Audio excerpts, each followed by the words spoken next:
Boa noite, Neusélia. Boa noite a todos. Boa noite, Rita. Boa noite a todos. Vamos mais uma vez no nosso estudo do Miudinho do Evangelho.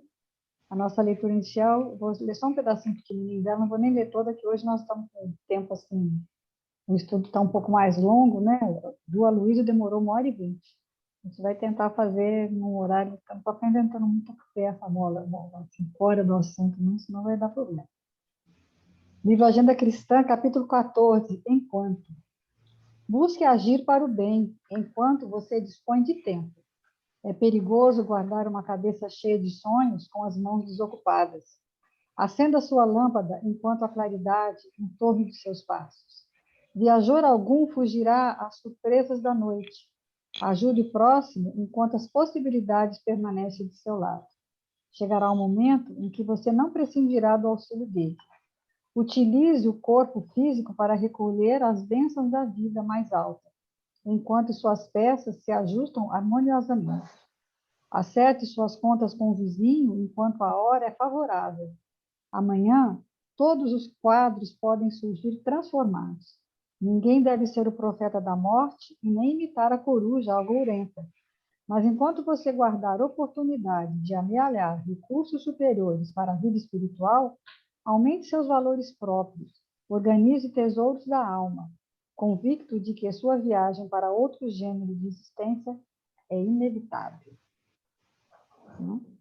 Então, mais uma vez aqui estamos, Senhor, reunidos em Teu nome, pedimos um amparo para mais um dia de estudo do Evangelho de Jesus, né, do Evangelho de Mateus, que possamos, Senhor, através dos nossos mentores espirituais, dos mentores da nossa casa e deste trabalho, fazer um trabalho de acordo com Teus princípios, de acordo com Teus ensinamentos. E nesse momento, Senhor, todos os nossos irmãozinhos que possam estar neste momento necessitando desse amparo, desse aconchego, possam receber através das nossas vibrações de muito amor e de muito carinho as energias necessárias para seu refazimento, né? Alguns irmãozinhos que possam estar nesse momento na nossa casa, talvez em nossas mentes. Enfim, Senhor, pedimos o amparo, como sempre, que possamos ter mais um bom proveito desta noite de estudo. E fica conosco, Senhor, hoje, agora e sempre. Graças a Deus. Graças a Deus. Então, hoje nós vamos mais uma vez, né, o estudo minucioso do Evangelho, à luz da doutrina espírita, que é o Miudinho, pelo Centro Espírita Francisco de Assis, baseado no Miudinho de Uberaba, do Aloysio Elias. A gente está no capítulo 12, hoje, versículo 44. E é interessante que ele comenta que eles estão fazendo aniversário, né? De 8 anos, né? E aí eu fui ver, esse mês agora, dia 13 de julho, faz um ano, que nós, quando a gente for colocar esse episódio, acho que vai ser depois do dia 12. Dia 12 ainda tem mais um episódio que a gente grava antes, né? Nós temos uns 2 ou 3 episódios que a gente grava antes. Mas nós já fizemos esse episódio nosso, esse estudo nosso é o 54º que nós estamos fazendo, e o iniciou dia 13 de julho de 2020, quer dizer, estamos fazendo um ano, né? Aniversário. E você até lembrou, né? Nós só deixamos de gravar um dia, né? Em outubro nós não postamos, mas continuamos gravando. Mas de resto, só uma vez, uma semana que a gente deixa de gravar. Graças a Deus estamos, né? Firmes e fortes. E vamos continuar, né, Angélica? Que só vale quando tem 10, né? Só tem validade para a espiritualidade depois de 10 anos, então ainda falta só 9. Mas a gente chega lá. Chega, se Deus quiser, nem que seja desencarnado, a gente chega. Alguém continua, a gente continua de lado. Então, nós estamos estudando a passagem, né, que os tradutores convencionaram a dar o título de A Parábola da Casa Vazia. E aí, eu lembrei também que tem muitas questões equívocas que costumam acontecer com relação à tradução, né? O Haroldo fala muito isso, também fala que existe um certo preconceito, até dizendo que o tradutor, às vezes, é um traidor. E não é isso, é que acontece o seguinte, o tradutor, ele pensa de uma certa forma, ele quer traduzir de uma forma que ele acha que o outro vai entender. Ele acha que aquele que vai entender é leigo. Então, ele traduz as coisas de uma forma mais simples, né? Então, Jesus, por exemplo, perguntou para o fariseu. Por isso que o Jesus pergunta para o fariseu, né? Não só o que lês, mas como lês, né?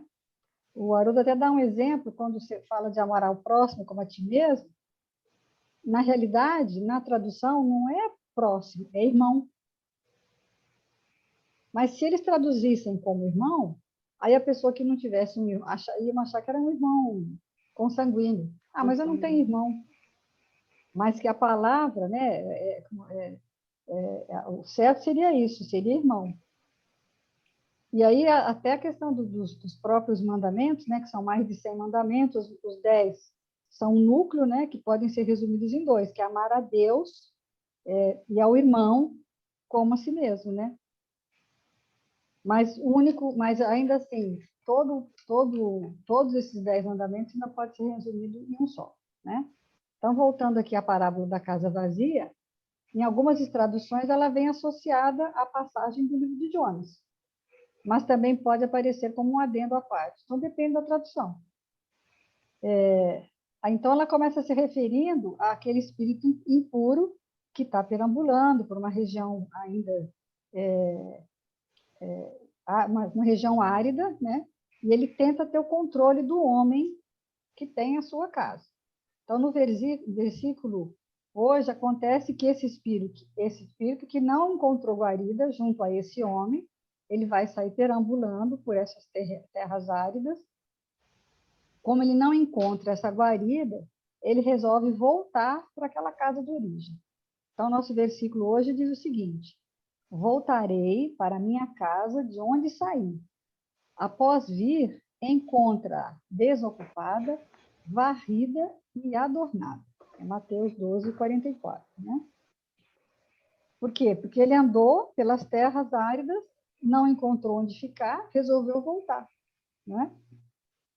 Então, o que a gente já estudou? Nós já estudamos o homem, né? No estudo anterior a gente já chegou à conclusão que o homem é o espírito encarnado, que é a alma, ou seja, é o espírito, o perispírito e o corpo físico, que forma o homem trino, né? Que forma o homem encarnado. Isso foi definido por quem? Por Allan Kardec e os espíritos lá no Livro dos Espíritos. O espírito impuro, a gente já viu que tanto pode ser uma série de sentimentos, de ideias infelizes, inferiores, o ódio, a cólera, o orgulho, a vaidade, a ambição, mas também pode ser os espíritos encarnados, mal intencionados, e que agem sobre esse sentimento do homem encarnado. Aquele sentimento infeliz, né, do coração do encarnado, que vai dar o que nós chamamos aquela brecha. Você tem um sentimento e é como se fosse uma brecha que vai entrar em sintonia com o orgulho, com aquele sentimento inferior do desencarnado e vai abrir uma brecha para ele agir. Então, o Aloysio fala que essa brecha, né, são os processos obsessivos sutis ou ostensivos. Mas ele deixa claro que o quê? Que os sutis são mais perigosos. Que quando é um processo obsessivo já ostensivo, que é mais visível. Então, as pessoas tomam cuidado, levam para o médico, levam no psiquiatra, levam em algum lugar, né? Tomam providências médicas até. E porque até ele incomoda a sociedade. Mas, quando é um processo muito sutil, é perigoso, porque aí até fala, né, que às vezes tem pessoas que são proprietárias de empresas, que são dirigentes de casas espíritas, são tidos assim, sacerdotes, líderes, né, religiosos até, que sofrem esse processo obsessivo sutil que ninguém percebe, mas passam a estar sob a liderança dessas pessoas que estão vivendo esse processo. O pior, às vezes pode ter um grupo inteiro, né, sofrendo um processo desse tipo. Eu me lembro que numa reunião, acho que foi lá do Aldenes, eles falaram que teve um momento lá na reunião mediúnica que teve uma manifestação que eles falaram que era uma pomada, eles chegaram a começar a fazer e tudo, e depois o espírito veio e falou que não, que era, entendeu? Um espírito que houve esse processo, dizendo que, que era, na realidade, um espírito brincalhão. Mas eles custaram a perceber isso, né? Graças a Deus tiveram a humildade de resolver. Mas, quer dizer, dentro de uma casa espírita, se achar, não, você está protegido, não vai acontecer. Acontece, né? E aí pode ser até uma coisa meio coletiva, porque eles são muito inteligentes e eles te convencem, né? Da situação. E aí a pessoa que ele fala, ele começa a defender conceitos complicados, né? Crente que eles são os mais certos do mundo. A pessoa acha, ela tem uma convicção, ela tem uma convicção que aquilo está certo, né? Mas quando você vê, aí ele fala assim, ele dava um exemplo. Eu acho que quando alguém me agride, ele deve receber o perdão e a misericórdia do meu coração. Esse é um princípio universal. Aí tudo bem, aí está certo, né? Que é um princípio que Jesus trouxe do Evangelho. Mas se você começa a achar que a lâmpada da sala da reunião tinha que ser... Isso aconteceu lá, isso é engraçado, que aconteceu lá no Francisco de Assis. A lâmpada, desde que eu entrei na reunião mediúnica, estava a mesma lâmpada. E é uma daquelas lâmpadas pequenininhas, né? Não sei se era vermelha, acho que era vermelha. Só que aí, minha filha, ela queimou. E quem que disse que achava a tal da lâmpada? Não achava em lugar nenhum, vi que as não tinha, não sei o que lá. Aí achei e comprei, mas era um pouco mais forte, era diferente. Aí o pessoal começou a estranhar, sabe? Eles custaram, eu mesmo, né? Não estou falando de todos os outros, não. Eu também custei a acostumar com aquela claridade diferente. Agora, a claridade não tem nada a ver, né? Não é, aí que ele está falando, não é uma coisa, é individual, né? Não tem nada a ver com o evangelho em si, né? Não é um princípio universal de harmonização. Tanto faz se a lâmpada é azul, vermelho, amarelo, né? Eu acho que na época acho que eu troquei a cor mesmo, porque não achou, simplesmente não achou. E depois, não sei se depois alguém foi em Juiz de Fora, comprou e trocou, não me lembro. Mas na ocasião ficou um tempo com aquela lâmpada diferente, lá o pessoal achando esquisito, né? Que era um pouco mais clara também. A gente tem que ter cuidado mesmo nisso, né? Para ver se não é um ponto de vista pessoal ou é um princípio, né, universal de harmonização do Evangelho. Quando a gente começa nesse ponto de vista, eu acho, né, é muito perigoso isso, né? A gente tem que ter redobrar a vigilância, né? E ele diz que o André Luiz dá a dica, né? Quando você tem... A primeira dica é a seguinte, quando você tem uma ideia fixa, né? Aquela pessoa que só fala do mesmo assunto, aí isso é uma obsessão sutil.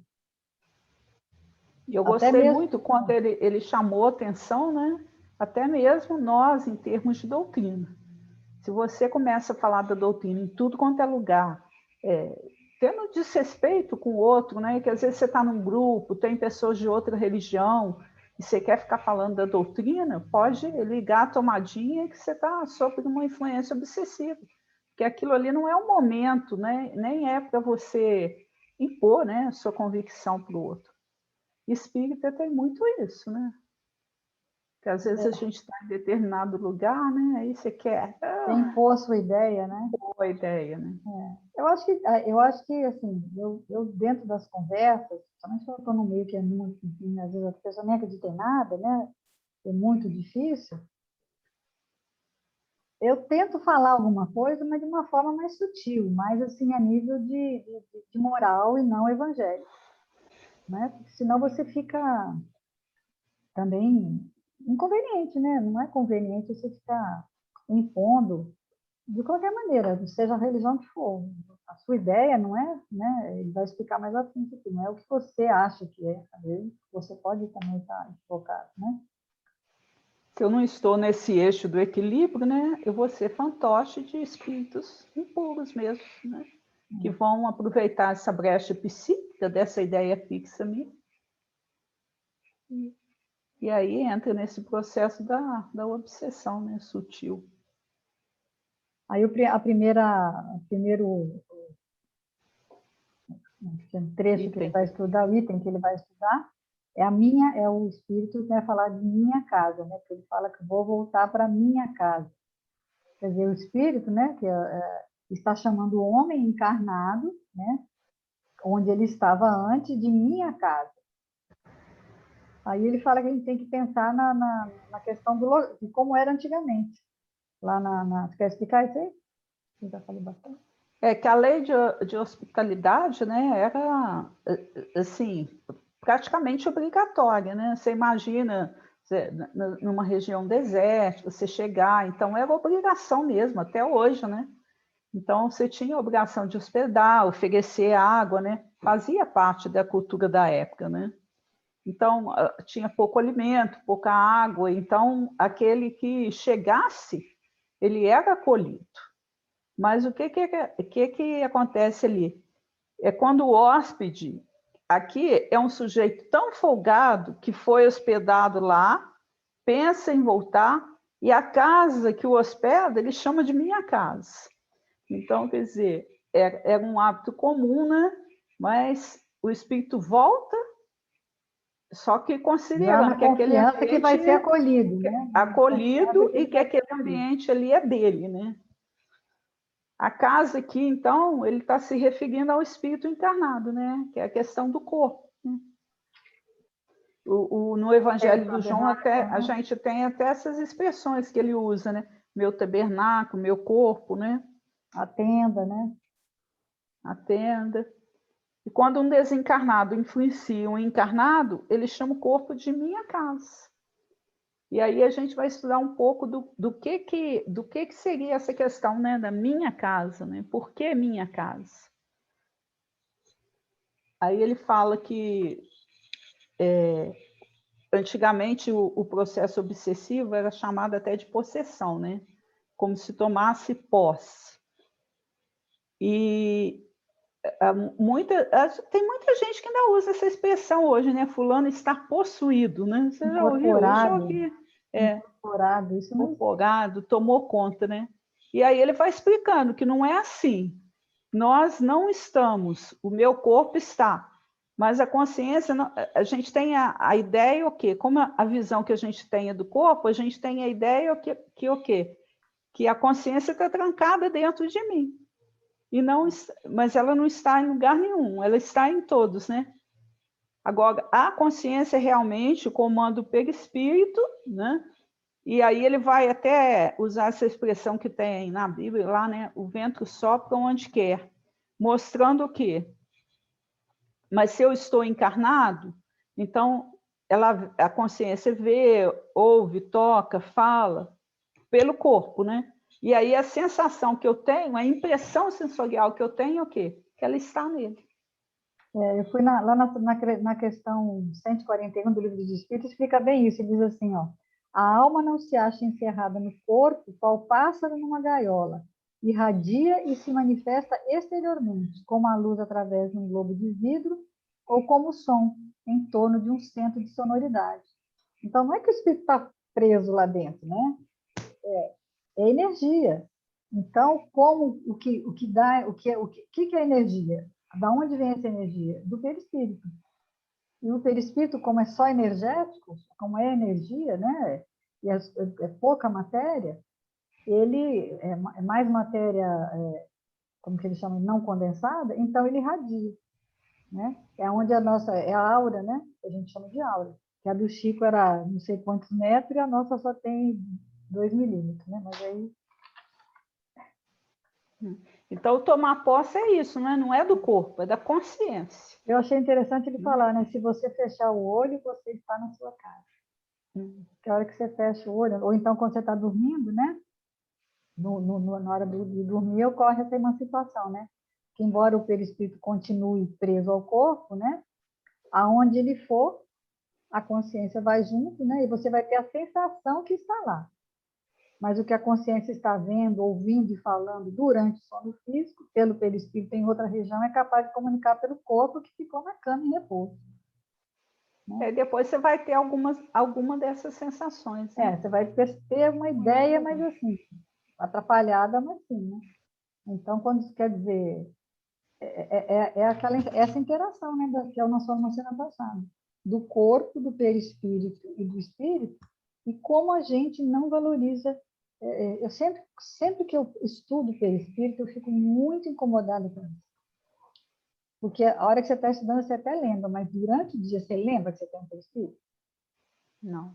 Você só lembra do corpo, né, de cuidar dele, de arrumar ele, mas o espírito menos, mas o perispírito, então, ele é muito, muito esquecido, muito, né? Aí vai falar que Kardec usou muito essa mediunidade na codificação, né? Ou, às vezes tinha um espírito que estava lá em outro país, na Argélia, falando de uma guerra, né? Mas relatando uma guerra, mas o corpo estava falando por ele, num corpo deitado no divã da Sociedade Espírita, né? É muito grandioso isso, né? A gente Porque conseguir ter dimensão disso tudo, né? quer dizer, quer dizer, o domínio que ele tem não é sobre a consciência encarnada, mas Não é sobre o corpo, não é sobre o corpo, é sobre a consciência é a encarnada. consciência. No livro Caminho, Verdade e Vida, ele tem um artigo muito interessante que fala, deixa eu ver aqui qual que é, também, que quando fala que o que é a carne, a lição 13, tem um pedacinho que é justamente sobre isso, né? Porque a gente acha assim, a gente não tem mania de usar essa expressão, a carne é fraca, né? Mas, na realidade, as questões nossas estão aonde? Na consciência, né?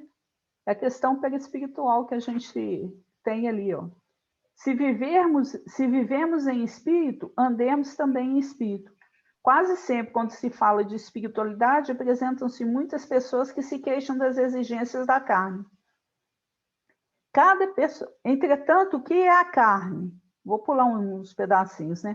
Agora, olha, cada personalidade espiritual tem o seu corpo fluídico e ainda não percebesse, porventura, que a carne é um composto de fluidos condensados, é tudo que a gente já viu, né? O corpo é o fluido condensado. Naturalmente, esses fluidos, em se reunido, obedecerão aos imperativos da existência terrestre, no que designais por lei de hereditariedade. Mas esse conjunto é passivo. Olha que é importante isso, né? E não determina por si. Podemos figurá-lo como casa terrestre, dentro do qual o espírito é dirigente. Habitação essa que tomará as características boas ou más do seu possuidor. Quando falamos em pecado da carne, podemos traduzir a expressão por faltas devidas à condição inferior do homem espiritual. Então, quer dizer, tá tudo aonde? No espírito, né? Na questão consensual, né? Os desejos habitantes, os impulsos deprimentes, a ingratidão, a má-fé, o traço do traidor, nunca foram da carne. É preciso que se instale no homem a compreensão de sua necessidade de autodomínio, acordando-lhe as faculdades de disciplinador e renovador de si mesmo em Jesus Cristo. Então, como que a gente vê a importância aí, né, da gente tirar essa impressão sensorial, né, de que é o corpo. Nós estamos, né, num corpo, usando o corpo como um instrumento de manifestação daquilo que nós somos, que é a consciência. E no caso, o médium, por exemplo, o que ele sente é isso, né? Ele é um intérprete, ele sente, ele sente, vem uma ideia, né, que ele vai verbalizar. Às vezes o espírito está nervoso, fala um palavrão, mas ele filtra, ele não vai falar exatamente o que o espírito está falando, ele só tem que ter ele tem que ter equilíbrio, né? E usar um filtro, que é uma coisa que a gente tem que ter no dia a dia também, né? Que a gente, bem ou mal, é médio o tempo todo. Às vezes não tão ostensivamente, mas de qualquer maneira as ideias vêm, e você nunca sabe se a ideia é sua, e geralmente não é, pelo menos, só sua, né? Aí que tá. É sempre sugerido, a gente vai vendo mais à frente. Eu gostei também quando ele falou do Arnaldo Rocha, que ele não gostava do termo desobsessão, né? Essa obsessão sutil e tudo. Ele falava serviço de enfermagem espiritual. E achei muito interessante, né? Quando o Emmanuel deu uma comunicação, né? Numa reunião mediúnica, que ele orientou, né, o doutrinador para aplicar o evangelho. Sabe que isso aconteceu? Veemência, né? Aí que ele, na hora que o Espírito manifesta, né, ele pegou o evangelho e bateu na cabeça do Chico. Porque eu acredito que sim. Aplicar o evangelho com veemência é ótimo. Veemência, né? Pegar o evangelho e bater na cabeça. Eu acredito que isso deve ter acontecido mesmo, porque você imagina na época que o Chico começou, há quantos anos atrás, né? Hoje a gente ainda vê alguns absurdos nesse sentido, da pessoa interpretar a questão ao pé da letra, não estudar, e ela passa a dar credibilidade a uma coisa absurda. Essas ideias fixas que alguns dirigentes na Casa Espírita têm, né? Então, assim, esse trabalho que o Wagner da Paixão faz também na Rede Amiga Espírita, o Wagner é muito duro, né? Mas ele tem hora que ele pega pesado, né? Então, tem no sábado, o Espiritismo Responde. Ô, gente, mas tem cada pergunta que chega, assim, do movimento isso porque espírita, eles filtram, né? Isso porque eles você filtram, vê, né? porque você vê que a pessoa não tem o mínimo de conhecimento do Livro dos Médiuns, que ela nunca leu, porque são aberrações mesmo que ainda chegam. Então, a gente tem que ter muito cuidado, né? Com essas ideias fixas, com parecer, com ponto de vista do dirigente, a universalidade do ensino dos espíritos. Kardec foi muito grandioso quando ele mostra para nós, né, que ele não aceitou o que vinha de um espírito só. Né? Era um trabalho de pesquisa sério, ele fazia a mesma pergunta a vários espíritos. Né? Então, é o cuidado que a gente tem que ter aí para não cair nos absurdos. É o que ele fala aqui quando ele vai trabalhar com o Livro dos Médiuns, né, na segunda parte, do capítulo 23, que a primeira coisa que o desencarnado o malfeitor faz para subjugar o encarnado é paralisar a sua vontade. Né? Aqui, ó, a subjugação, que é o termo que Kardec se referia à possessão, é uma constrição que paralisa a vontade daquele que a sofre e o faz agir a seu malgrado. Aí ele vai, o Aloysio comenta, né, que tem o livro Pensamento e Vida, que tem um capítulo inteirinho sobre a vontade, e a vontade é o quê? A gerente de todas as forças. É ela que gerencia tudo. Depois dela, é legal, esse capítulo é muito bom. Eu até ia trazer, mas aí ia ficar muito grande. A vontade é a expressão do querer de Deus. Então, o Deus tem a vontade, né? Enquanto nós temos o quê? O desejo, o capricho. Então, o querer de Deus é que é um parâmetro, né, de existência que vale para todo o universo. Então, a lei de Deus tem caráter universal, é a mesma, seja na Terra, seja em Júpiter, Marte, qualquer lugar. Essa é a vontade. E o que Deus quer se manifesta por meio da nossa consciência, em todos nós, né? E esse querer manifestado por meio da consciência é a vontade. E Jesus ainda acrescenta, né, um adjetivo que é boa vontade. Isso que é importante. Então, se é de Deus, é bom. Se é uma boa vontade, se é de Deus, é bom. Então, o que o espírito inferior, o que ele vai querer? Ele vai querer cortar esse fio. Ele corta esse fio. Então, a primeira coisa que ele faz é tirar a sua vontade. Aí, ele isola, corta esse canal de comunicação com Deus. Aí, ele já não vai estar mais sob o jugo de Deus. Já está subordinado ao espírito impuro. Isso é muito interessante a gente ver, porque quando a gente começa em doutrina espírita, o que acontece? Aí você está lá se esforçando, se dedicando. Aí, em determinado momento, como nós somos ainda falíveis, né? Às vezes a gente faz algumas coisas, por exemplo, numa comunicação mediúnica, numa reunião mediúnica, às vezes você deixa fluir um palavrão, porque você ainda não tem aquele controle que deveria ter, né? Então, essas pequenas coisas acontecem. Aí, no processo de avaliação da reunião, os dirigentes, os companheiros, né, eles vão te dar um toque, né? Em todo o processo, quando você está ali avaliando com carinho, né, com companheirismo, né, para ajudar o outro a se desenvolver. Mas aí, o que acontece? Essa obsessão sutil, esse fiozinho que toca, né, em cada um, se a pessoa não tiver muita vigilância, você vai acabar se aborrecendo, ficando melindrada, né? E por quê? Porque aquele ali seria alguém que poderia te ajudar. Então, os espíritos vêm e cortam o fio. Aí fala assim, tá vendo? Né? Aí, é igual a gente estudou na semana passada, né? Aí ele vai infiltrando em você, tá querendo te mandar, tá achando que ele quer certo.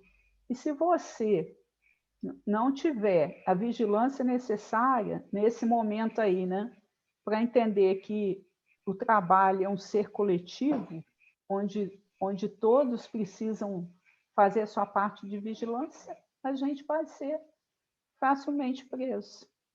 Mas ele também fala que se, por exemplo, se for uma indução, por exemplo, se o espírito quebra essa vontade, porque ele quer beber, por exemplo, se a ideia é fazer com que o encarnado ingira uma bebida alcoólica. No fundo, ele também tem um pouquinho desse querer, ele está com vontade de beber. Ele tem essa vontade de beber, que é o desejo, ele tem desejo de beber. E a vontade de Deus é que ele não beba. E ele sabe disso, porque está na consciência dele. Só tem que o quê?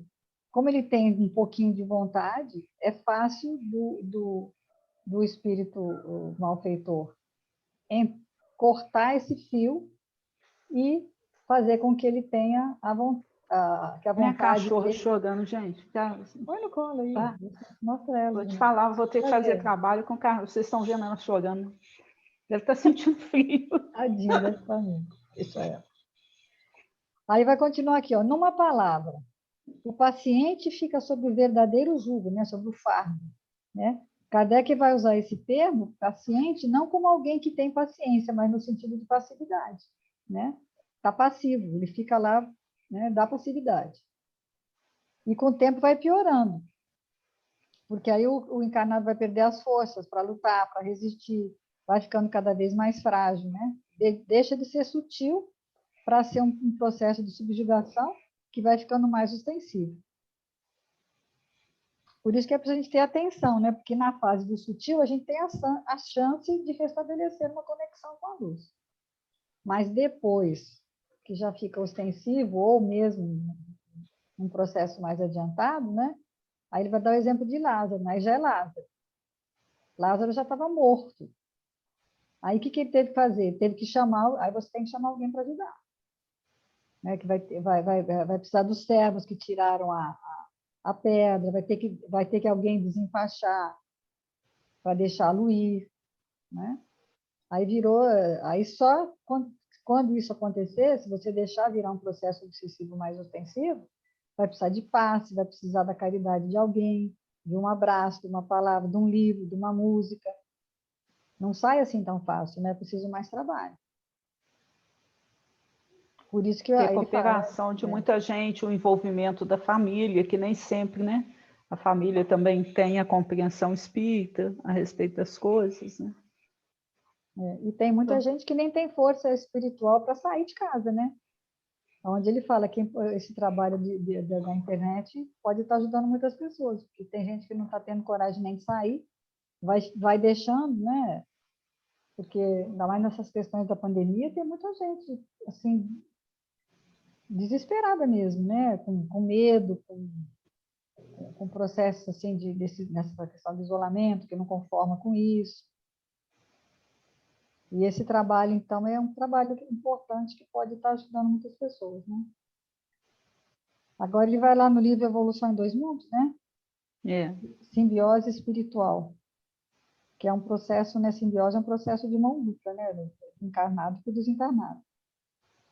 E ele fala, o livro fala o seguinte, ó, justo assim registrar que a simbiose espiritual permanece entre os homens desde as eras mais remotas em multifários processos de mediunismo, consciente ou inconsciente, através dos quais os chamados mortos, traumatizados ou ignorantes, fracos ou indecisos, se aglutinam em grande parte ao habitat dos chamados vivos, partilhando-lhes a existência, a absorver-lhes parcialmente a vitalidade, até que os próprios espíritos encarnados, com a força do seu próprio trabalho, no estudo edificante nas virtudes divinas, lhes ofereçam material para mais amplas meditações, pelas quais se habilitem à necessária transformação, com que se adaptem a novos caminhos e aceitem encargos novos, à frente da evolução deles mesmos, no rumo das esferas mais elevadas. Então, quer dizer, desde as eras mais remotas, né, a questão do mediunismo, eles falam até assim, que quando não acredita, né, na mediunidade, aí que Moisés não proibiu a comunicação com os mortos, né? Aí ele fala assim, você só proíbe, né, uma coisa que existe, né? Que existe, né? Se não existisse, não existia a necessidade da proibição. E só foi proibida pelos abusos, né? Que se a gente estudar, a gente vê que o quanto de abuso já havia desde aquela época, né? Aí ele fala da preocupação, né? Que os espíritos, os espíritos não estão muito preocupados com o nosso corpo físico, né? Aí ele dá aquele exemplo, que tem uma pessoa lá com câncer, está sofrendo, aí você olha e fala, nossa, coitado, está sofrendo, está com o corpo todo machucado, aquela coisa, tá? Aí os espíritos olham de lá e falam assim, olha lá que bonito, ó, a irmã que está ali do lado, que não falava com ela há mais de 20 anos, agora já voltou a falar por causa da doença, né? Então, porque na loja dos espíritos a enfermidade física é uma bênção, né? Né? Diferente do que a gente enxerga, né? O ponto de vista dele, né? Ou então ele fala assim, tá vendo? Aquele que tratava mal da funcionária, né? Agora está tratando bem a enfermeira no hospital. Então, é o ponto de vista da espiritualidade que é diferente do nosso, né? A gente que convive muito com os idosos, né, Rita? A gente é capaz de... Você vai vendo o quanto mudança, que né? a mudança... Aí você fica vendo assim, né? Se você for analisar, né? Foi para um asilo, foi para uma instituição. Nossa! Aí você vê o quanto que ali é uma oportunidade, às vezes até num período bem de pequeno, né? aprendizado para o espírito, né? E às vezes num período muito pequeno, às vezes. Muito Pouco pequeno. tempo que fica lá, você percebe que houve uma mudança, que houve uma mudança, uma transformação grande. De perceber, né? E é muito bonito isso, né? Então, esse mediunismo que ele fala muito é para a gente ter cuidado, né? Para usar, para prevalecer a vontade da gente, não. É usar para o coletivo, né? Para o bem. E eu gostei quando ele fala assim, que a gente tem aversão à doença, né? Ele usou até esse termo, né? Porque se você for vendo assim, é igual outro dia, eu estava lendo aquela prece na internet, né? Nos livros do vírus maldito, livramento, porque, na realidade, a gente só quer facilidade. E se a gente aprender a olhar com os olhos do espírito mesmo, a gente vai ver assim, o quanto de grandioso tem em tudo. O quanto que as coisas estão interligadas e o quanto que cada um de nós, o tempo todo, tem oportunidade de aprendizado. E a gente aprende mais na dificuldade, na crise, do que propriamente no momento que a gente está tudo certinho. Verdade. Aí ele até cita, né? Eu li aqui, eu peguei aqui o ponto de vista, que está uma mensagem lá do Evangelho, no capítulo 2, meu reino não é deste mundo. Para quem se coloca pelo pensamento na vida espiritual, que é indefinida, a vida corpórea se torna simples passagem, breve estada num país ingrato. As vicissitudes e tribulações dessa vida não passam de incidentes, que ele suporta com paciência, por sabê-las de curta duração, devendo seguir-se-lhes um estado mais ditoso. A morte nada mais restará de aterrador. Deixa de ser a porta que se abre para o nada, torna-se a que dá para a libertação. E mais em seguida ele fala, aquele que se identifica com a vida futura assemelha-se ao rico, que perde sem emoção uma pequena soma. Aqueles cujos pensamentos se concentram na vida terrestre assemelham-se ao pobre, que perde tudo o que possui e se desespera. Né? Do ponto de vista da espiritualidade é diferente, né? Eles olham do alto. Nós é que ficamos aqui tentando não morrer, né? E eles têm uma outra visão da situação. Eu gostei quando ele fala também, né, que o espírita vai ao centro para se livrar das trevas e não para buscar a luz. Graças a Deus, o Mildinho já está fazendo a gente mudar de ideia, né, Rita? Mas ainda tem muito dele. Tá? Tem muito no caminho, mas você já vai. Eu já estou começando a me sentir incomodada, e isso eu acho que é um bom. Não, mas é que tem uma questão, às vezes fala assim, naquela. Que tem uma ciência que chama tanatologia. Primeira coisa que eles falam é o seguinte: a pessoa não tem medo de morrer, ela tem medo de como ela vai morrer, em geral. Você tem medo do momento, pelo que você vai passar. A hora da morte, às vezes, muitas pessoas nem têm tanto medo. E aí, quando você descobre que ou você está no processo já de desencarnação, ou algum parente, alguma coisa pessoal muito próxima, eles falam em cinco momentos, né? O primeiro é a negação, o segundo é a revolta, depois tem, não me lembro, eu sei que daí depois tem um momento que fica quieto, que é um momento de meditação, e no fim só que é a aceitação, e às vezes você nem chega por isso, né? Desencarna sem essa aceitação. Mas um dia vai aceitar, né? Mesmo que já tenha desencarnado, a aceitação é o final disso tudo. É bem legal é uma ciência, e eles, acho que lá em Campinas tem um curso que dura 1 ano, para pessoas que trabalham em CTI, para leigos, para pessoas que estão em processo, né, de doença ou que tem algum familiar próximo, para saber como lidar com isso, né? Que é aquela questão também do cuidado paliativo, que já surgiu hoje em dia. Porque a verdade é isso, a aceitação da morte é que é complicado, né? Ele dá o exemplo do médico, né? O médico, ele não aceita que o paciente dele morra, né? Para ele, o paciente, ele está ali para dar vida. É lógico que é um sentimento normal, mas é difícil um médico não perder um paciente. Aí, o que Deus faz? Vai lá, manda uma doença para ele, que aí ele vai ver que realmente ele não é esse Deus todo, né? Eu gostei também quando ele fala que a gente tem que acabar com essa ideia, né, do outro lado, acabar com a dicotomia, né? Então, todos juntos no processo. Aí ele fala assim, que o quanto seria importante, assim, nesse processo, né, na minha casa do espírito estar junto, então tá, eu não vou odiar, vou trabalhar primeiro para não odiar, eu não vou exagerar em nada, né, em termos de consumo, e eu vou buscar a Deus. Aí você fica meu hóspede, mas as regras são minhas, e a gente vai partilhar tudo isso junto, que é o processo, né, de aprendizagem, da hospedagem lá. Porque falar que a gente não vai ter essa influência espiritual e querer afastar de nós é impossível. Agora, se eu fizer realmente esse pacto, né? Então eu vou trabalhar a minha melhor, e quando eu trabalho a minha melhor e o outro está ali partilhando com isso, nós dois vamos melhorando juntos, né? Achei bonito isso. Agora a gente tem que entender que quem que tem que... O dono da casa, quem que é? É a gente. Então, que a gente faça o esforço do comando certo e necessário, né? Nossa, né? Aí eu agora é a varrida, né? Se localizou aí?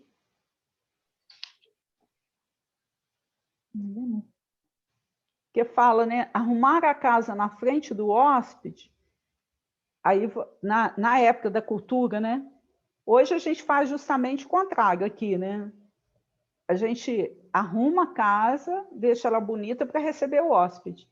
Mas na época lá, o que era importante? Você varrer na frente do hóspede, porque aí o que a gente faz? Para o hóspede se sentir, né, acolhido. Então, se ele vê que você está arrumando para ele, então ele é bem-vindo. Então, varrida aqui é nesse sentido, né? Aí ele ainda deu o exemplo de Marta e Maria, né? Que ele fala que Maria escolheu aqui a melhor parte. E a Marta preocupou com o quê? Com varrer, com preparar a comida, lavar, né? Com o que é uma coisa que eles faziam mesmo, né? Mas no caso, né, ela que nem falou, ó, quando acabar, vai sujar de novo. Mas o que a Maria estava ouvindo ali ia ficar com ela, vai ficar com ela para sempre, né? Aí ele vai na Seara dos Médiuns agora, 161, que é a certeza truculenta, né? O lado fraco. Lado Né? fraco. Ninguém existe no mundo invulnerável ao erro, né? Ou seja, todos nós erramos. Todos nós, encarnados e desencarnados, em aprimoramento na Terra, somos sujeitos à ilusão. E aí ele diz que a maior ilusão que a gente tem é essa, de a gente estar sempre Achar que certo. está certo. Achar que está certo, que nunca está errado, né? E a gente tem sempre que deixar uma brecha para dizer assim, não, pode ser que eu esteja errado, né? Em várias circunstâncias, enganamos-nos todos a ilusão em matéria de posse, em problemas de família, em questões de influência, em convites do sexo, em apelos às honrarias ou em assuntos que se refiram à preservação do nosso conforto. Então, são várias situações que a gente pode estar errado, né? Mas quando a gente está muito convicto, né, de um ponto de vista, a gente pode ter certeza que, né, ele fala, ó, quando você está muito certo, achando que você está muito certo, pode contar, que você está sob a influência de algum desencarnado. Então, a primeira coisa que o desencarnado vai te sugerir é, ó, se eles te falarem que você está errado, eles vão te falar que você está errado. Mas você não acredita, não, porque você está certo. Fica ali, né? Aí ele dá o exemplo no concílio, né, de Antioquia, que Paulo e Tiago, através dos representantes, estavam lá. Paulo e Tiago tinham um problema sério, né, de convivência, né? Tanto é que Tiago mandou ele embora, né, da igreja. Aí eles perguntam, aí pedem para Pedro, né? Para Pedro mediar, ser lá o voto de Minerva. Aí Pedro diz, ó, se Paulo está errado, eu não sei. Se o Tiago está errado, também não sei. Nossa. Mas eu tenho certeza que eu estou errado. E aí, conclusão, né? Ou seja, Desarmou, né? desarmou todo mundo, né? Todo mundo ficou sem saber o que fazer. Que aí fica mais fácil de você conviver, quando você tem... Porque o grande problema que eu vejo é que a pessoa entra numa discussão, não, ela só quer ganhar, ela não quer, assim, conversar, ela quer se impor. E aí isso ela não abre essa opção, né? De mudar de opinião. Porque às vezes você acha uma coisa, eu acho outra, e a verdade, o melhor está no meio do caminho, aí entre a minha opinião e a sua, que é uma terceira opinião, né? E uma coisa muito interessante, né? A certeza quem dá é o tempo. É isso que ele fala aqui também. Ele fala muito claro Fala do nisso, Júlio né? Verne, né? Que o Júlio Verne, quando ele, na obra dele, antecipou o submarino, o elevador, o telefone, que ainda lá no século XIX, falaram que ele era louco, né? Ele só Louco, né? respondia, o tempo me absolverá. Então, quem tem essa necessidade, né, de constranger, de provar que naquele momento ele está certo, geralmente está obsediado. Quem é a pessoa mais serena, mais equilibrada, ela diz assim, eu acho que eu posso estar certo, mas pode ser que não, vamos conversar. Aí o outro também já se abre para a conversa, né? O outro também vai pensar, olha, e aí vem o tempo. E aí o tempo que vai dizer. Aí depois que o espírito encontra a casa varrida, né? Como por exemplo seria essa certeza truculenta, agressiva, também vai encontrá-la o quê? Desocupada, né? É a outra palavra que nós vamos estudar, que Desocupada, a gente tem a ideia o quê? Que é a casa vazia, né? casa vazia, né? Mas não é uma casa vazia. É aquela casa que não serve, que não realiza, que não trabalha, não produz à toa, né? Mas se ela estava sendo varrida, aí ele ainda faz a E pergunta, né? adornada, então ela É não podia estar adornada, vazia, né? por que ela estava desocupada, né? É interessante esse aspecto que ele Desocupada no falou, sentido né? de que não tinha ninguém trabalhando aonde? No bem. No bem, né? Porque aí ele vai lá da lei de trabalho, né? O trabalho profissional para colocar comida no prato, higiene pessoal, cozinhar, a espiritualidade não considera. Isso é uma coisa que a gente faz por instinto, né? E é uma coisa, é um guia, o instinto é um guia infalível. Não é esse trabalho que ele está falando. Ele está falando que que não são gestos espontâneos, né? O único trabalho capaz de redimir a alma e conseguir rotas espirituais, né? E desobedecer diário é o trabalho espontâneo, ao semelhante, à humanidade. Então, nessa casa, o que ele está falando é isso. Essa casa desocupada é uma casa onde não se trabalhava pelo bem da humanidade. Porque senão Jesus, senão Jesus não ia chamar a atenção da Marta, né?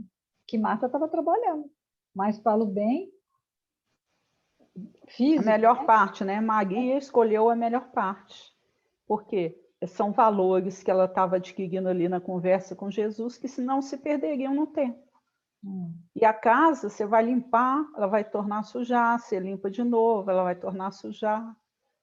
Muito sério. Né? E é onde que ele fala que a Maria estava ouvindo o Jesus e com isso ela ia aprender a conviver melhor, né? Até mesmo com a Marta, e aprender a ensinar uma criança, né? Um dia que ela precisasse. Era algo que ia ficar. E enquanto isso, o prato ia sujar de novo, né?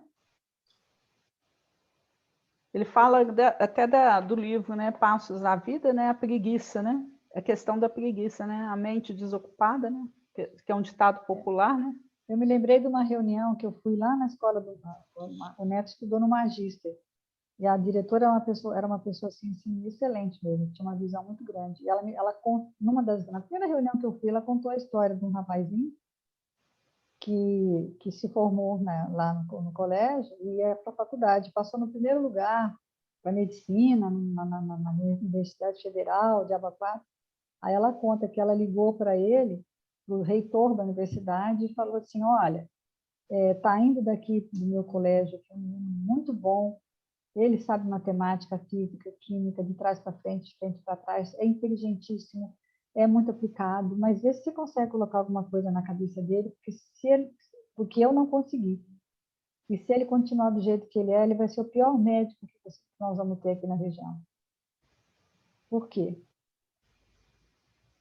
A parte intelectual totalmente desenvolvida, mas a parte moral, a parte, né, que um médico precisa de atender essa questão da humanidade, ele não tinha. Eu nunca esqueci essa história que ela me contou. E é o que ele está falando aqui. Por isso que nós temos excelentes profissionais com ótimos currículos, mas completamente obsediados. Né? E aí ele fala, né, não só necessariamente a pessoa cobrar recurso financeiro, um palestrante, por exemplo, que cobra que ninguém elogiou o trabalho dele, aquele tapinha, né? Ah, fui na casa espírita, ninguém me aplaudiu, né? Qualquer coisa que você espere algum tipo de retorno, não é um serviço espontâneo. Aí que é complicado, né? Então vamos lá no Passo da Vida, que essa nota já está, falta 5 minutos. A preguiça conserva a cabeça desocupada e as mãos ociosas.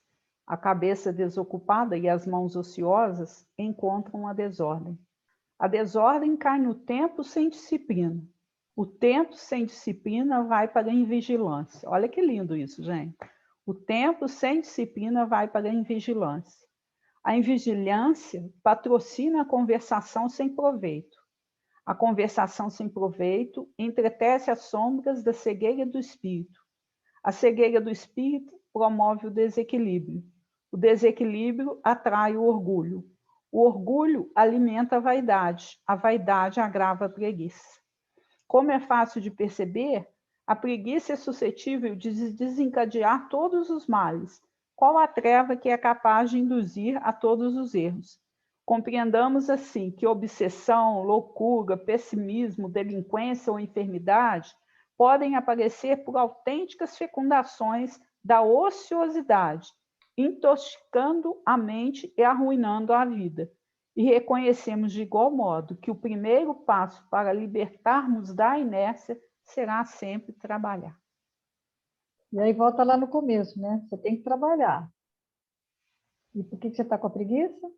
Porque o espírito malfeitor foi lá e desligou o fio do quê? Da vontade. Vontade. Né? Então, é muito complicado isso, né? Ele E cita aquela aqui questão da também André alegria do Luiz. trabalho, né? Eu acho tão É, interessante isso, porque é terrível a pessoa trabalhar sem amor ao trabalho, né? A gente vê isso muito lá no asilo também. A pessoa tem que gostar do que ela faz.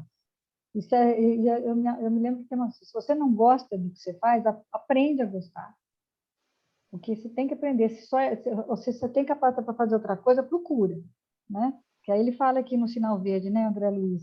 Quando o trabalhador trabalha com alegria, o trabalho se torna a alegria do trabalhador, né? Mas a maioria das pessoas não usa não tem esse serviço espontâneo, né, que ele fala, esse clima de serviço espontâneo. Trabalha só pensando no retorno financeiro, material, e aí nunca, como esse retorno às vezes não vem dentro da expectativa dele, só vem a longo prazo, ou às vezes nem vem, ela vai ficando frustrada, é onde vai entrando nesse processo aí que falou, né? Começa a trabalhar de má vontade, e isso aí é a porta de acesso, né? Quando o cara cai na teia de aranha, né? E por fim, adornada, né? Adornado. Agora vai pegar, né? Vergonha, Olha o macaquinho, olha o macaquinho. vergonha. Eu achei que não ia dar tempo da gente chegar nele. Adornada. O que é adornada? É luxo, riqueza, conforto, porta de entrada para o processo de obsessão. São. O fardo da riqueza. E eu penso muito disso também na beleza, né? A beleza e a riqueza são provas muito difíceis, né? Primeiro, por que a riqueza é um fardo? Primeiro, porque é invejado, né? Segundo, porque se for um patrão, ele fala, vai ter que puxar a orelha do empregado, nem sempre ele aceita de forma tranquila, aí vai odiar, tem essa disputa, né? Do patrão com o E o empregado. empregado nunca aceita, né? Sempre. É, Tá. e aí a falta de medida, né? Então, quando o recurso É tem um limite, farto. né? Quando você tem pouco recurso, O o que próprio vai cartão, o limitar? limite O do cartão cartão de já te crédito vai limita. te limitar, você não vai ter. Agora, se você tem a vontade, eu me lembrei de uma entrevista que eu assisti do Silvio Santos, muito interessante. Ele conta, não sei se é verdade também, mas eu acredito até que seja, que ele sempre educou as filhas dele para viverem como moças da classe média. Nunca como meninas riquíssimas, que são riquíssimas, né? Então, ele procurou mantê-las, porque se você tem dinheiro à vontade para comprar o que você quiser, você começa a comprar coisas que não tem nada a ver. Então, você vê esses milionários, às vezes as coisas que eles fazem. Acho que há um tempo atrás, quando vai nascer uma criança, fecha uma maternidade para nascer uma criança. Então, tem gastos que as pessoas começam a fazer que não tem lógica, não tem porquê. A gente tem que ter tem um texto, acho que é do Vitor Hugo, que chama Desejo, né? Que ele diz assim, tem um momento que ele fala que você tenha dinheiro, mas que não seja ao contrário, que não seja ele que tenha você. Porque quando o dinheiro começa a ser o seu dono, o seu patrão, que você põe, ele fala assim claramente, que você ponha ele assim na mesa de vez em quando e fala, olha, você me pertence, não eu a você. É bonito o texto, que chama até Desejo, né? Tá na internet a gente acha, né? Então a gente tem que tomar muito cuidado, porque existe esse exagero, né? Porque principalmente quando você tem alguma coisa a mais, além de mais da conta, com certeza está faltando com o outro, né? Ele conta da história do Frederico Peiró, né? Que trouxe livros da obra trouxe da Espanha as obras kardecianas, né? Doou para o Mariano da Cunha e esse depois doou para o Eurípides Bassanufo, né? Era dono de uma grande fortuna, mas gerava bastante emprego, era caridoso, era benfeitor da região, ou seja, servia Jesus através de seus recursos. Então, o que ele fala que você, às vezes, não é o fato de você ter, não é o proibido ter, mas é o que você, como você tem e que amor que você tem por essas coisas, né? Você compra uma coisa e fica lá, só pensa naquilo, né? Aí quando ele falou, compra um carro E fica só pensando naquele 24 carro. horas você só 24 pensa horas, é uma ideia fixa, né? Agora, comprou um carro, lógico, você tem direito, compra um carro novo, você tem dinheiro para compra um carro. Mas que esse carro seja útil para você, para sua família, para fazer alguma coisa pelo bem, né? essa questão de faltar medida, né? Porque aí você compra um carro, daqui a pouco quer outro, aí a casa já ficou pequena, aí você quer uma casa maior, né? Aí, quando ele fala das casas grandes Não, demais, que isso não aí tem nós vamos gente para falar. morar, Não, aí eu me senti assim, né?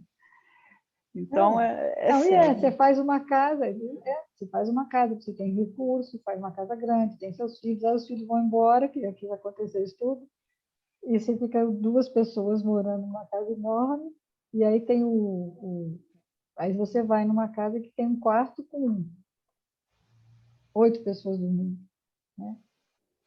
E é uma realidade, né? Infelizmente. A gente tem que pensar. Aí É. ele fala do evangelho, olha a parte do evangelho, está ali no capítulo, né? Não se pode servir a Deus a mamon. Utilidade providencial da riqueza, provas da riqueza e da miséria, e que da miséria e da riqueza é pior, né? Pode ler. A riqueza constitui uma prova muito mais perigosa do que a miséria. É o supremo excitante do orgulho, do egoísmo e da vida sensual. É o laço mais forte que prende o homem à terra e lhe desvia do céu os pensamentos. Produz tal vertigem que muitas vezes aquele que passa da miséria à riqueza esquece de pronto a sua primeira condição, os que com ele a partilharam, os que o ajudaram, e faz-se insensível, egoísta e vão. Mas do fato de a riqueza tornar difícil a jornada, não se segue que a torne impossível, e não possa vir a ser um meio de salvação para o que dela sabe servir-se, como certos venenos podem restituir a saúde se empregados a propósitos e com discernimento. Então, tudo, né? É a questão do uso, né? Da gente saber usar os recursos, né? Do dinheiro, das Eu facilidades achei que a gente interessante que está tendo ele aí. até fala, né, que se você sair do centro e perder R$ 50, foi Deus. Mas se você sair e chutar um bolo, um pacote e achar R$ 500, foram as trevas. Foram as trevas. Né? É igual, né? Aí ele fala como é que chama, por exemplo, esse trecho, né? É o supremo excitante do orgulho, do egoísmo e da vida sensual. Aí ele fala que sensual não é no sentido de sexo, né? Mas de sensação, de comer bem, de vestir bem, de morar bem, de Querer ter sempre casa, mais, né? querer bem, né? Aí ele vai falar do bolo, né? Que o bolo gostoso é um perigo, né? Porque não consegue. Eu lembrei do bis, né? Bis é uma coisa que você não consegue, já chama bis porque você não consegue comer um só, né? Então, se você tem. Aí ele fala: se você tem 2 carros, aí comprou mais um, o que você faz? Ele quer comprar mais um, você troca de casa e aumenta as garagens, né? Mas ele vai É finalizar aqui, isso. né? Vamos dar um resuminho para terminar, né? O espírito, então, vai voltar para casa de onde ele saiu, vai encontrar a barriga, ou seja, a mente já estava em condição, né, de ter uma simbiose predisposta a essa influência, que encontra o que? A casa desocupada, ou seja, a pessoa não move uma palha em favor de um semelhante, ela está sempre só, não tem nenhum tipo de manifestação espontânea, tudo que ela faz pensando em ter algo em troca. É uma casa adornada porque está fascinada pelo dinheiro. Resumindo, Jesus resume nessa parábola de 2000 anos atrás o drama desse mundo moderno que a gente vive, que é ter conforto com o menor esforço, conforto para si mesmo, sem pensar nos outros. Aí o Luísio fala que nós somos egocêntricos, egoístas e sovinas, mas também consumistas, né? Sovinas em relação aos outros, mas consumistas para nós. E aí, por isso que nós estamos todos vivendo um processo de obsessão sutil ou um processo de obsessão mais ostensivo, ou à beira do precipício, prestes a entrar num processo obsessivo. Né? Aí, qual que é a recomendação bíblica? Quem caminha, olhai e não caia.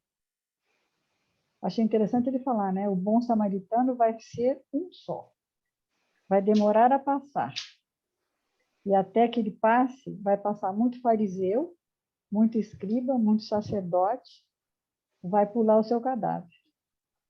Então, vigilância com uma vida simples e com as mãos ocupadas a serviço de Jesus. Aqui eu fiz questão de ler, porque não fui eu que falei, foi o Luiz. Ele mesmo falou, não fui eu que falei, né? Porque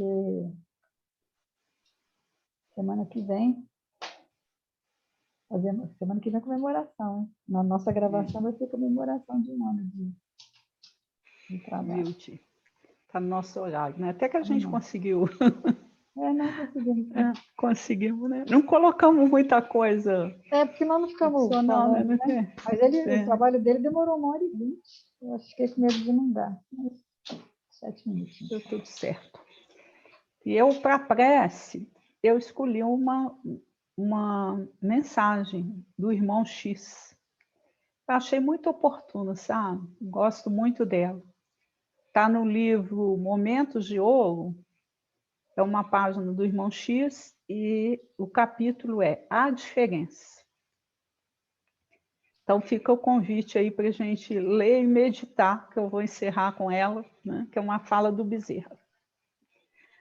A reunião alcançava a parte final, e na organização mediúnica, Bezerra de Menezes retinha a palavra. O benfeitor desencarnado distribuía consolações quando um companheiro o alvejou com azedume. Bezerra, não concordo com tanta máscara num ambiente espírita. Estou cansado de tartufismo, falo contra mim mesmo. Posso, acaso, dizer que sou espírita cristão? Vejo-me fustigado por egoísmo e intolerância, avareza e ciúme. Comento desatenções e disparates. Reconheço-me frequentemente caído em maledicência e cobiça. Ainda não venci a desconfiança nem a propensão para ressentir-me. Quando menos espero, chafurdo-me nos erros da vaidade e do orgulho, involuntariamente articulo ofensas contra o próximo, a ambição mora comigo e, por isso, agrido os meus semelhantes com toda a força de minha brutalidade. A crítica, o despeito, a maldade e a imperfeição me seguem constantemente. Posso declarar-me espírita com tantos defeitos? O venerável orientador espiritual respondeu sereno. Eu também, meu amigo, ainda estou em meio de todas essas mazelas e sou espírita cristão. Como assim? Revidou o consulente agitado. Perfeitamente, concluiu Bezerra, sem alterar-se. Todas essas qualidades negativas ainda me acompanham. Só existe, porém, um ponto, meu caro, que não posso esquecer. É que antes de ser espírita cristão, eu fazia força para correr atrás de todas elas. E agora que sou cristão espírita, faço força para fugir delas todas. E sorrindo, acrescentou: como vê, há muita diferença. Então, que Jesus nos inspire, né, aos dias e horas para a gente correr de todas essas influências, né, ainda tão negativas que a gente tem. Dessa nossa brecha, né? Deixar a brecha, pelo menos que a brecha não aumente, né? Que ela não seja tão grande. Gratidão a todos os espíritos que estão aqui conosco, nos envolvendo, nos dando bastante ânimo e coragem para continuarmos o nosso estudo, né? E que as bênçãos que usufruímos nesses momentos possam se estender aos nossos irmãos que se encontram em situações provacionais mais difíceis. Continue conosco, mestre querido, aos dias e horas. Graças a Deus. Graças a Deus. Até a semana, se Deus quiser. Até semana que vem, se Deus quiser. E Ele quer, né? Ele quer. Nós também.